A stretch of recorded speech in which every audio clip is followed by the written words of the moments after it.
Unidad 4. En la unidad 4 vamos a abordar el tema coronavirus en particular y enfermedades en general.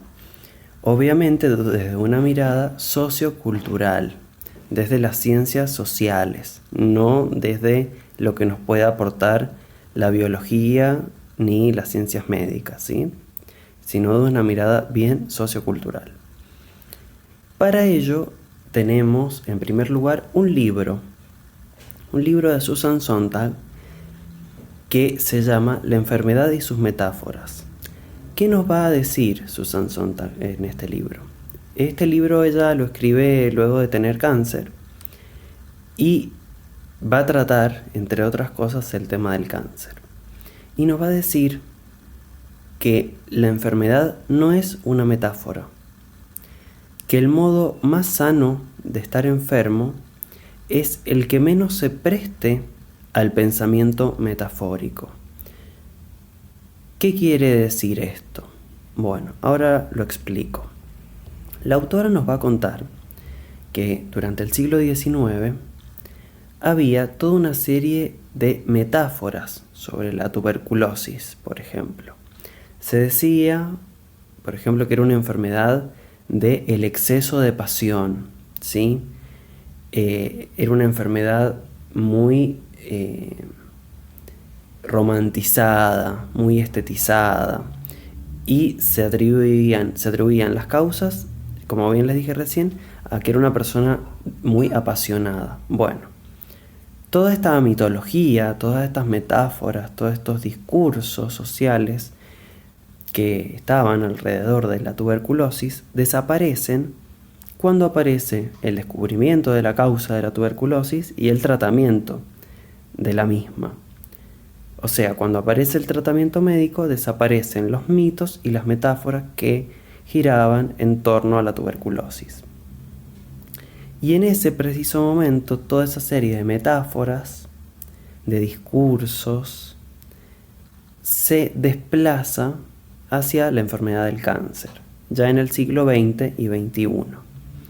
Se va a empezar a decir que la persona que tiene cáncer es por una insuficiencia de las pasiones, porque es una persona muy poco apasionada, pero también se va a decir que es porque es una persona que reprime sus sentimientos, o se va a decir en otros lugares que es porque tiene inhibiciones, y ahí van a haber otros discursos que va a decir que no, que en realidad es porque es una persona con mucha resignación, que se ha resignado, que ha fracasado en la vida. Es decir, ni siquiera es un discurso unificado, coherente y lógico internamente, sino una multiplicidad de discursos contradictorios. Aparecen en torno a la persona con cáncer. Y estas supuestas causas psicológicas y estas caracterologías del cáncer, lo que muestra Susan Sontag es que van cambiando sus contenidos de una época a otra. Repito, lo que muestra Susan Sontag en el libro, analizando la literatura, es que en diferentes textos se va a atribuir al cáncer una caracterología y un psiquismo hacia la persona con cáncer diferente. Van cambiando de una época a otra, va cambiando de un momento a otro.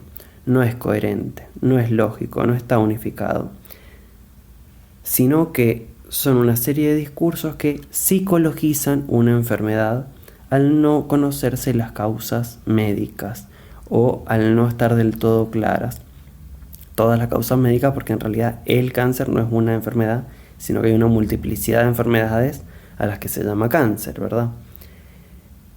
Y entonces Susan Sontag va a luchar contra estas metáforas justamente. Ella nos dijo al principio que el modo más sano de estar enfermo es el que menos se presta al pensamiento metafórico. Les leo un pedacito de una página del libro. Es un gran libro este. A ver, ahora les leo la página 55. Dice Susan Sontag: hay toda una literatura y una creciente masa de investigaciones que apoya la teoría de las causas emocionales del cáncer. No pasa semana sin que algún nuevo artículo anuncie a algún sector del gran público la existencia de un vínculo entre el cáncer y los sentimientos de dolor. Se citan investigaciones, casi siempre las mismas, que pretenden demostrar, por ejemplo, que 2/3 o 3/5 de algunos centenares de pacientes dicen estar deprimidos o insatisfechos de sus vidas y haber perdido por muerte, repudio o separación un padre, un amante, un cónyuge o un amigo íntimo. Pero es probable que la mayoría de las personas sin cáncer también invoque emociones depresivas y traumas del pasado. Es lo que se llama la condición humana. A ver, ¿qué nos está queriendo decir Susan Sontag con este párrafo? Dice: cuando se investiga a las personas con cáncer, se muestra que muchas de ellas han tenido duelos, pérdidas, algún fracaso en la vida, separaciones, ¿sí? Pero lo mismo ocurre con las personas sin cáncer, porque eso es parte de la vida, es lo que se llama la condición humana, dice, ¿no? Como bueno, sí, todos tenemos pérdidas, duelos, problemas. Entonces pensar que sí, bueno, si todos y todas tenemos problemas y después investigamos a las personas con cáncer y tienen esos problemas, también porque son propios de la condición humana, y se establece una falsa atribución causal. Bueno, entonces debe ser que el cáncer aparece porque la persona fracasó, está triste, no se esforzó en ser feliz lo suficiente, etc. Y Susan Sontag dice, no, hay que ir contra esta teoría psicologicista de las enfermedades. Hay que ir en contra de esta idea de las causas emocionales del cáncer. ¿Por qué? Porque la psicologización de la enfermedad produce culpa, culpabiliza al paciente.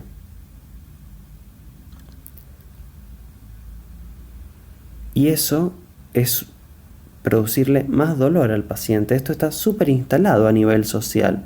Parece que es de personas muy inteligentes, decir, no, eso debe ser por algo psicológico, ¿no? Como si pareciera ser de bien intelectual plantear algo más de la biología. Ahí obviamente existe el psiquismo, somos un ser biopsicosocial, ya lo sabemos.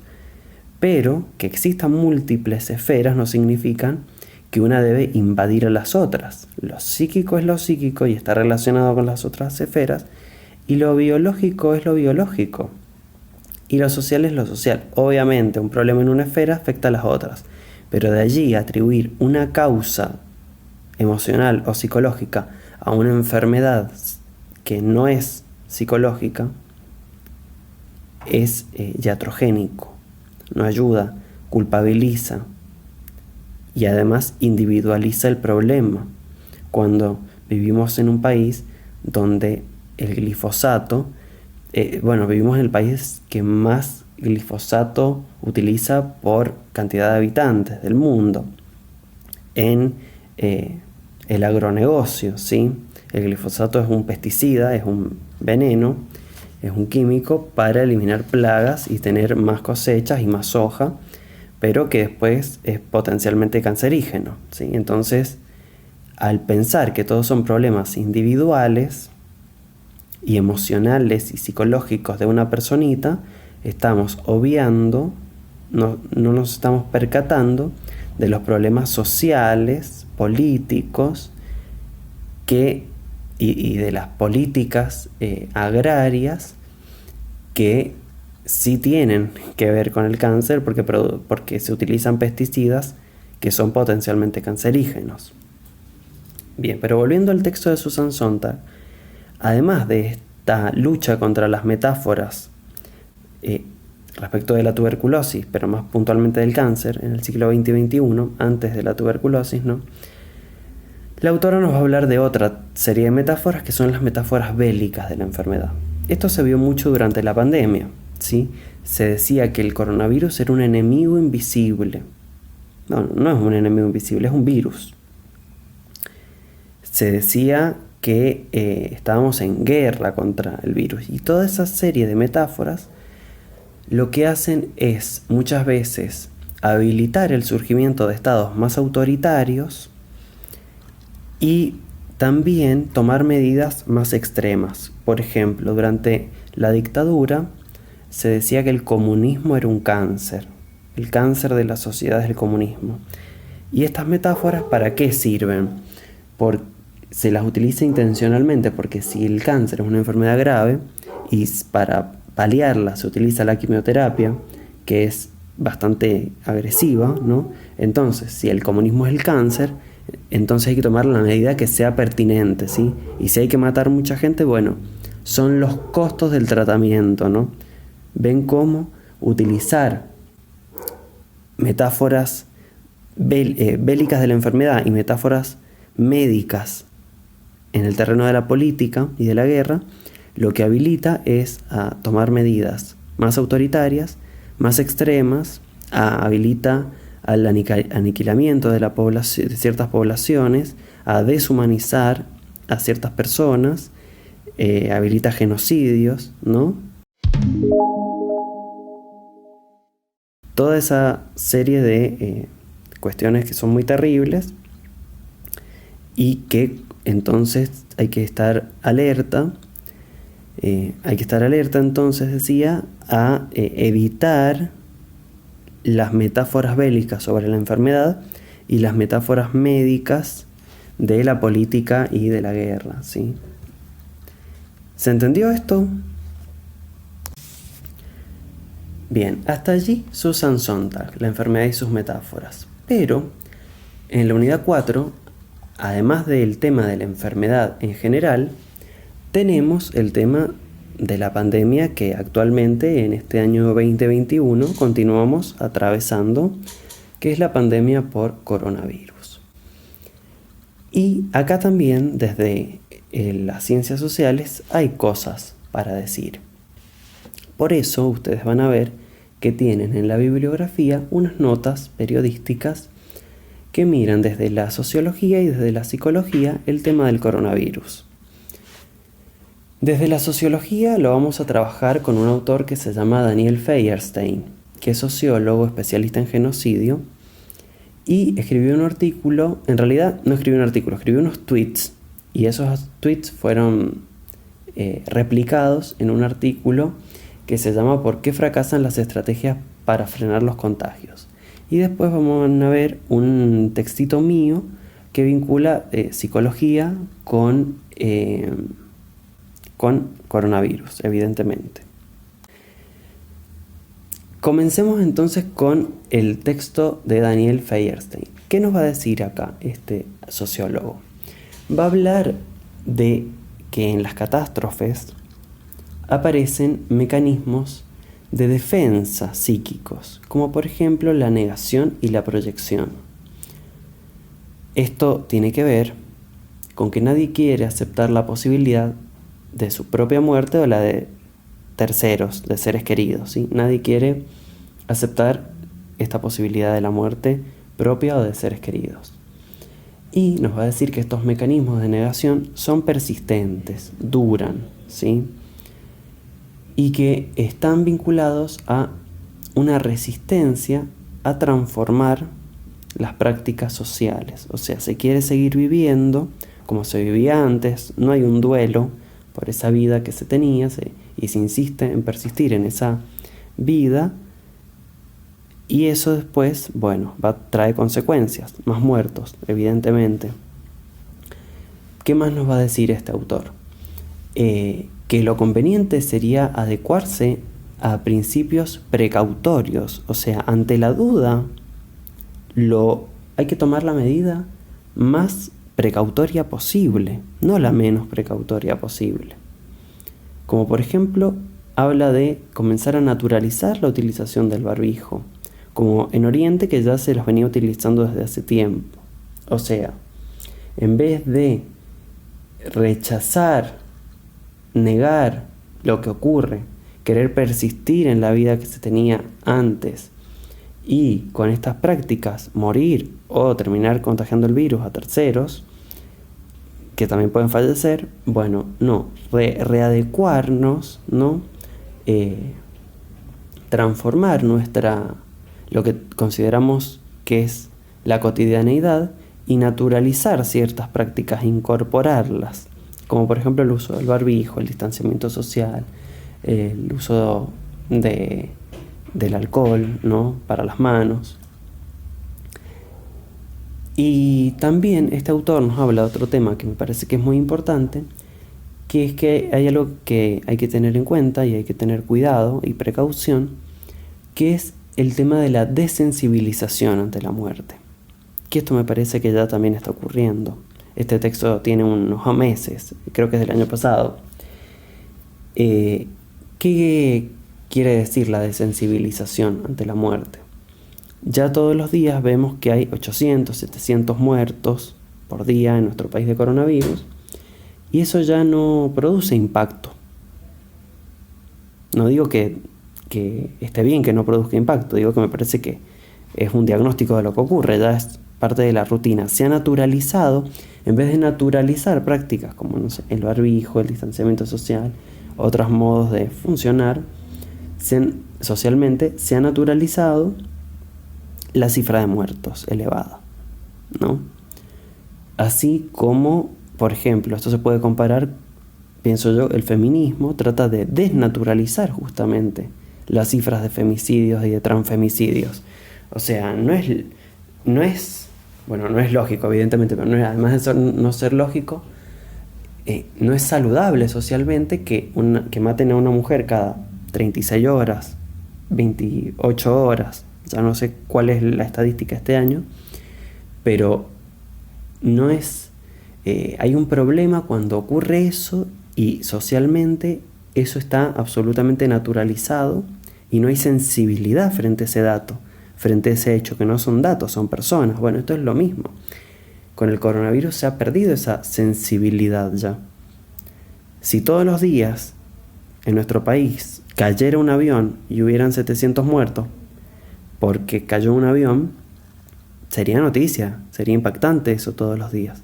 Pero con el coronavirus, que ya venimos hace más de un año con este tema, las medidas de cuidado se relajan, el miedo se diluye, ¿sí? La necesidad de trabajar también reaparece, o la necesidad de sociabilizar, que también hay que atender esa necesidad. Hay que ver cómo, ¿no? Porque también hay que pensar en la salud mental, evidentemente, pero bueno, no hay salud mental en medio de un colapso sanitario, evidentemente. ¿Qué salud mental puedo tener individualmente si tampoco cuido al otro, ¿no? Son todos temas en disputa para pensar, para problematizar. Me olvidé que estaba diciendo. Bueno, creo que estaba diciendo que el texto habla también de los procesos de sensibilización, decía, que, por ejemplo, las muertes por frío, las muertes por enfermedades evitables, están desensibilizadas, y a esto podemos sumar las muertes por COVID, que ya se encuentran desensibilizadas, ¿sí? O sea, parece que es normal y esperable y nadie se escandaliza por tener 500, 600, 700, 800 muertos por día, que si sacan la cuenta es como tener 30 muertos por hora, es una barbaridad. Y bueno, sin embargo, el paso del tiempo hace que se produzca esa desensibilización. No digo que hay que quedarse todo el día encerrado, ni que no hay que cuidar la salud mental. Hay que hacerlo, pero con las medidas de cautela necesarias, reduciendo daños lo más posible. O sea, en vez de medidas todo el tiempo prohibitivas, que a veces son necesarias restringir las circulaciones, pero pensar los modelos de reducción de daños, ¿sí? O sea, podés verte en un espacio público con cierta distancia, por ejemplo, pienso, ¿no? Bien, avanzamos. Y ahora vamos a ver el otro texto, que es el mío, donde acá voy a hablar del aspecto psicológico de la cuestión del negacionismo, que también la aborda Daniel Feierstein, evidentemente, como recién les mencioné, que hablaba de los mecanismos de negación y de proyección. Y acá, en este breve artículo, yo hablo de el concepto de herida narcisista, que es un concepto de Freud que está en un texto que se llama Una dificultad del psicoanálisis. Y allí Freud habla de una serie de descubrimientos en este texto que fueron rechazados por la sociedad, que tuvieron dificultades, ¿sí? El primero es Copérnico, dice Freud. Copérnico, que dijo que la Tierra no era el centro, ¿sí?, sino que giraba alrededor del Sol. Eso implicó una herida narcisista. Es decir, este lugar en el que vivimos, la Tierra, no es el centro del universo. Eso hirió el ego, hirió el narcisismo humano. Y por eso se lo rechazó. La segunda herida narcisista que menciona es Darwin, al decir el ser humano es una especie más como todas las otras y venimos de un primate. No somos una especie elegida por Dios, ¿sí? No somos un ser especial de la creación, sino que somos un primate más. Y también nos regimos por las mismas leyes de la naturaleza que los otros animales, porque las especies evolucionan. Y esto también generó rechazo, porque hirió una herida narcisista, hirió el ego, ¿no? Y la tercera, dice Freud, es la que hice yo, mi herida narcisista, ¿no?, dice Freud, la herida que creó mi discurso, que es el psicoanálisis, es decir que el yo no es amo en su propia casa, o sea, que el yo no manda todo el tiempo, que no somos pura conciencia, que no estamos todo el tiempo conscientes de todo lo que hacemos. Decía entonces que Freud propone que la tercera herida narcisista es la que produce el psicoanálisis, su disciplina, que plantea el inconsciente, ¿no?, el surgimiento del inconsciente, la invención del concepto del inconsciente, o el descubrimiento del inconsciente, diría Freud, que es pensar que no todo lo que hacemos, lo que deseamos, es 100% causa del yo, de la conciencia, ¿sí? No se ubica allí todo, sino que hay elementos inconscientes ajenos a la voluntad de la conciencia. Y eso, dice Freud, es la tercera herida narcisista. Entonces, en relación a ese concepto de herida narcisista, yo pensaba la pandemia como herida narcisista. O sea, un evento, un hecho social que impacta en todas las personas de manera diferente, pero que impacta en todas las personas y que nos confronta a la finitud de la vida, a la muerte, a la enfermedad, a saber que nuestro tiempo en este mundo es finito y que por lo tanto también se la rechaza y aparece la negación como mecanismo de defensa para rechazar ese dato del mundo que nos viene a decir que nuestros cuerpos son frágiles, que el tiempo es limitado y que vamos a morir.